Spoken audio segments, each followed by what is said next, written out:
Welcome to another episode of JC Unplugged, and have two very special, actually three special guests this week. If you're a fan of the WWE, Tiffany Stratton, she'll be on in the show. Yes, the women's champion, she'll be on the show here later on.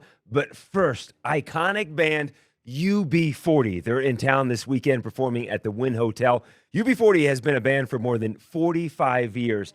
Have a conversation with founding member Robin Campbell. And Robin is joined by his son, Matt, who is now in the band UB40. We'll talk about all the hit songs, including Red, Red Wine, and a wild story about their song, I Can't Help Falling in Love, that they did for the movie Sliver, which was actually was supposed to be for another movie, and how that whole thing came to be. So here it is, UB40, four-time Grammy-nominated UB40 on JC Unplugged.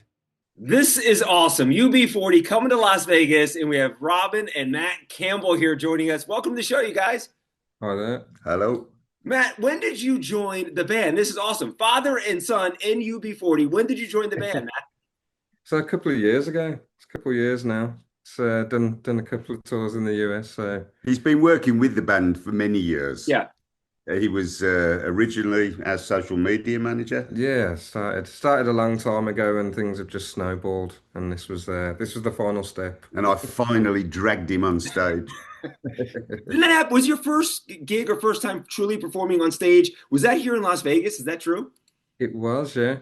It was. It was at the Palm. That was the first show that I was forced to go on stage. The Wailers, who supported us at that show, had left some of their equipment on, which blocked the signal on the in-ears, and it forced me to go on the stage because that was the only place that they worked. So I went on and did that show, and I've never left the stage since. So. Well, I love it. This is awesome. Be chatting with you guys, and this. I mean, this is coming from a fan, and I've always wanted to know the name UB40. I never really questioned it, but where did the name come from? It's the number on the registration form that all unemployed people in the 80s had to have. This, it was like an ID card, and it was called a UB40 form. Unemployment Benefit Form 40. It was a government ID card, basically, that you filled in with your national insurance number, your name, address, etc. And that was what you had to produce every week when you went to sign on, which was register for unemployment benefit. Well, I had no idea. That was not the answer I was expecting. That's wild. Well, a friend of ours said, we've all got UB40 cards, so why don't you call yourselves UB40? And Yeah, exactly. you'll have several million people immediately interested in who you are. And That is brilliant. Brilliant marketing back in the day. Genius, yeah. Yeah, it really is. Is it true that did Chrissie Hynde recognize you guys and really get you your start? Absolutely. She launched our careers, if you like. She had a number one single and a number one album in the UK at the time, and a sold out UK tour, and she was looking for a support. And she saw us playing in a bar in London, and came backstage and said, "Do you want to come on my tour? I love you guys. Come on my tour." So we went, "Yeah, okay."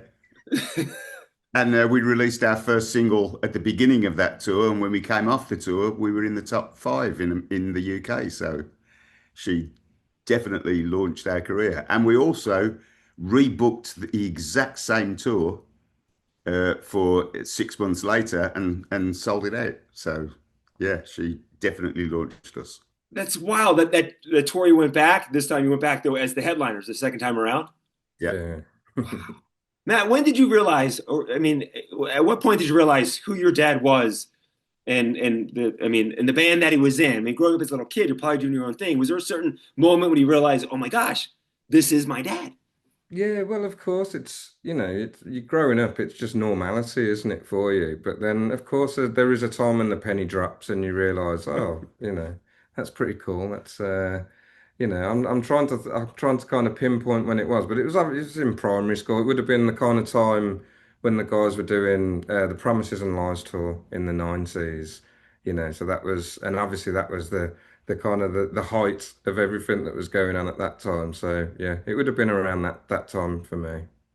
Well, Robin, would you go in and speak to his school? 'Cause I remember for me growing up, you bring in like your parents and they tell you, talk about what they did for a living, and here's Timmy and his dad's an accountant and this guy's dad does sales, and then Matt, you bring in your dad. My dad's a rock star. Did you ever go in and speak to his classes? Um, I don't know if I ever did. No, I don't think you ever did. But I remember, Been in and spoken to his kids' classes. yeah, yeah, we like to do stuff like that, in our local communities back in the UK, supporting the I suppose teaching music and everything, that kind of drive really. And it's a positive thing to do, to give back.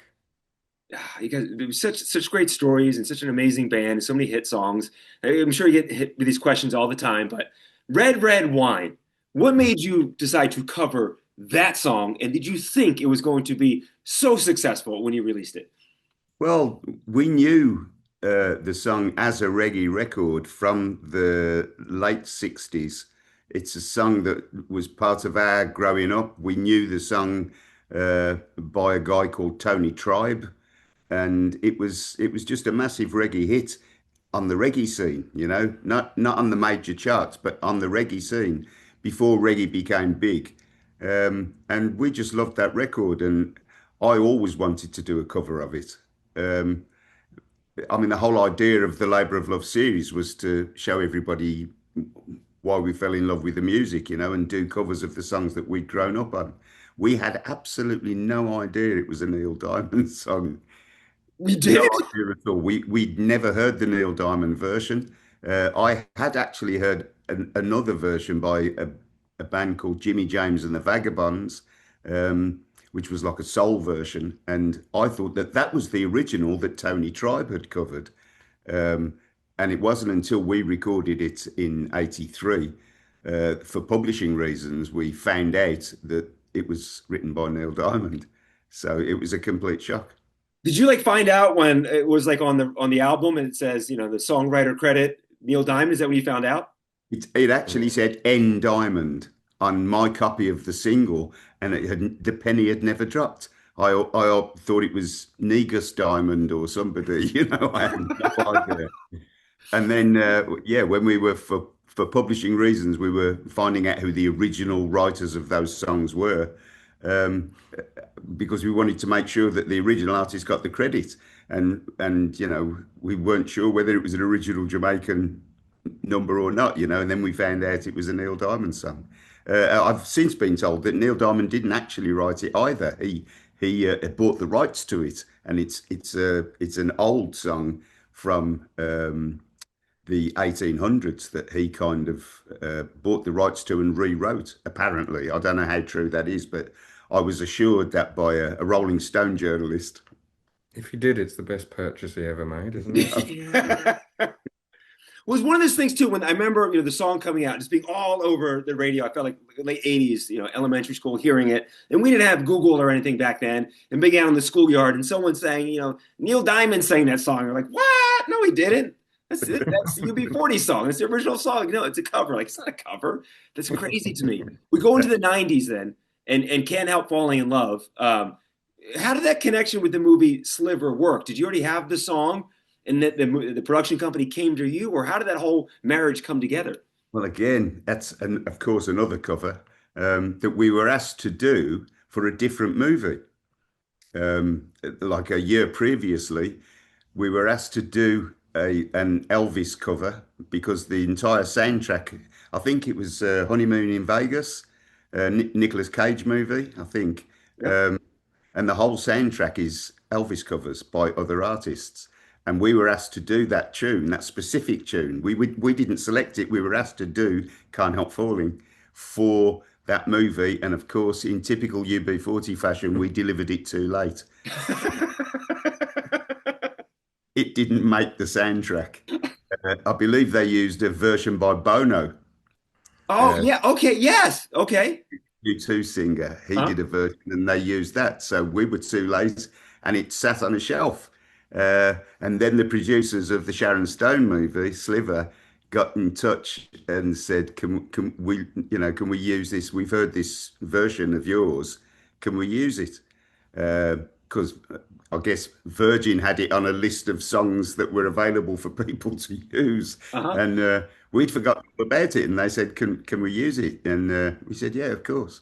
And it turned out to be our most successful record, and gave us our second number one in the States, Yeah, Smack. along with It was the 30, soundtrack. 30 other countries. It was huge. I mean, it was for me. It was the summer of 1993 was UB40, and it was that song. It was all over the place, and I love it. And every time I hear it, it takes me back to the 90s.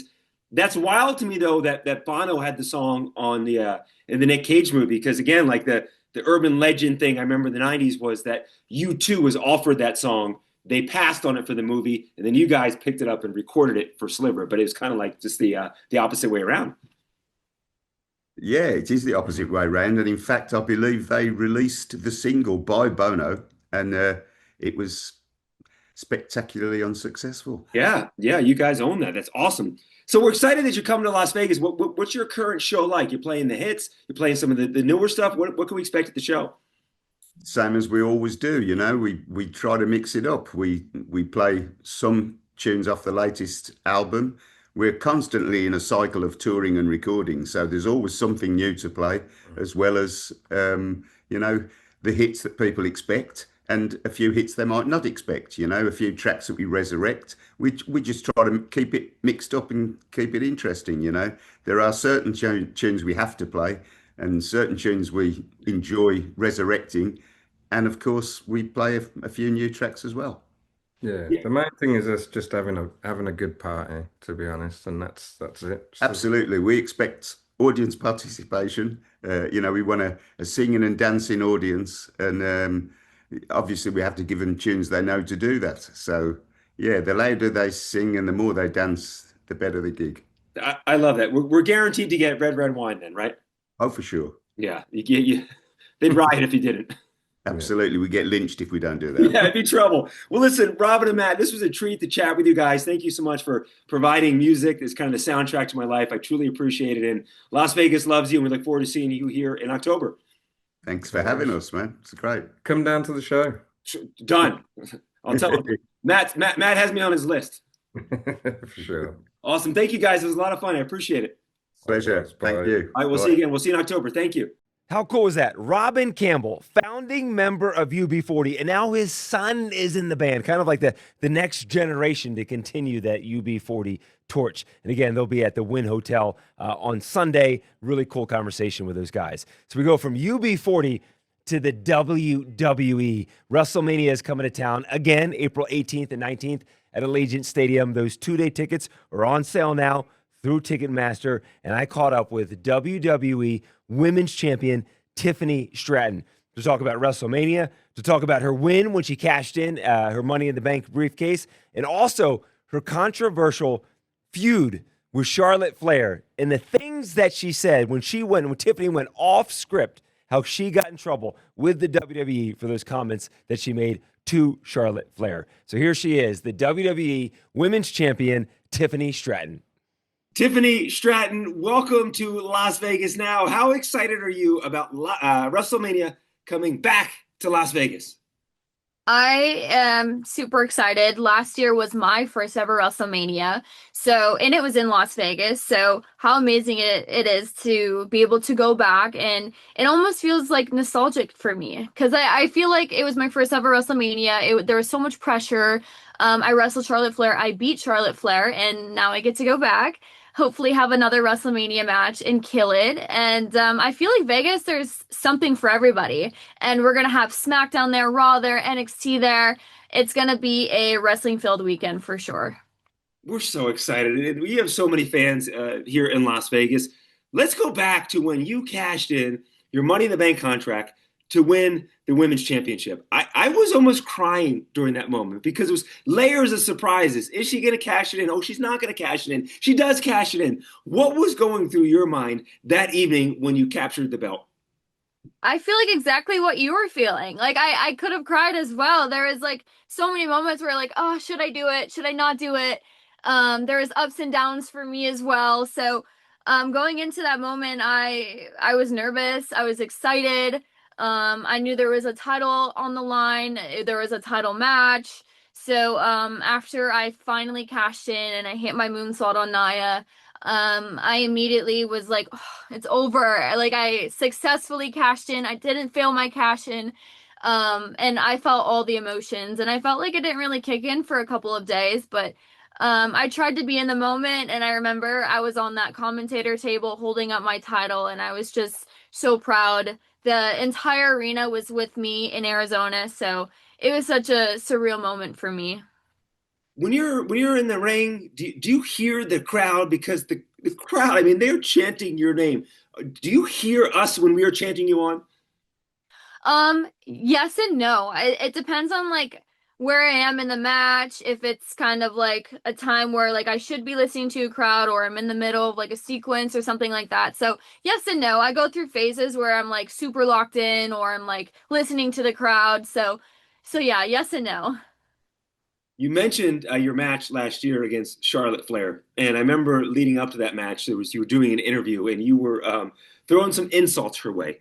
Do you know that there's actual TikToks out there that rank your top 5 insults of all time? Really? Wait, what's number one?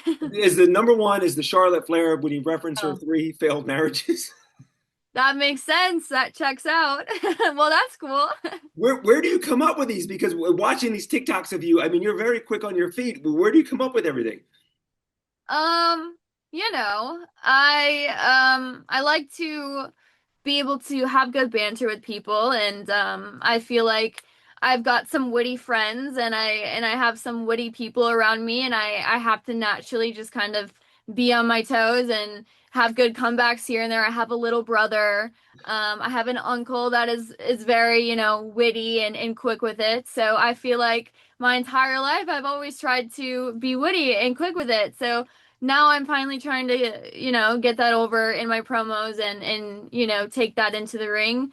And it's paying off having a little brother. Yeah, and everyone has that one uncle too that like I can relate. We all got that one Yes. uncle that jumps in there. Yes.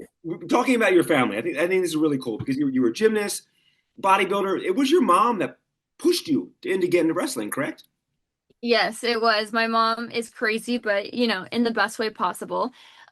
She was the kind of the one that saw Charlotte Flair on the TV screen and was like, "You can totally do something like that. Like she's doing everything you do in gymnastics." And at the time I was a gymnast and I was like, "No, mom, I'm going to the Olympics. Like shut up." And eventually, that dream kind of died and I moved on from gymnastics. I did CrossFit, I did bodybuilding, and then I kind of felt like I needed something a little bit more competitive. So I was like, you know what? I'm going to give this wrestling stuff a try. So I signed up for classes at my nearest pro wrestling school, and it was Mr. Kennedy's. And then my mom actually had like some contact who knew Greg Gagne and reached out to him, and he agreed to train me, and he helped me get my tryout, and eventually I tried out, and then they signed me a week later, and here we are, 4 years later.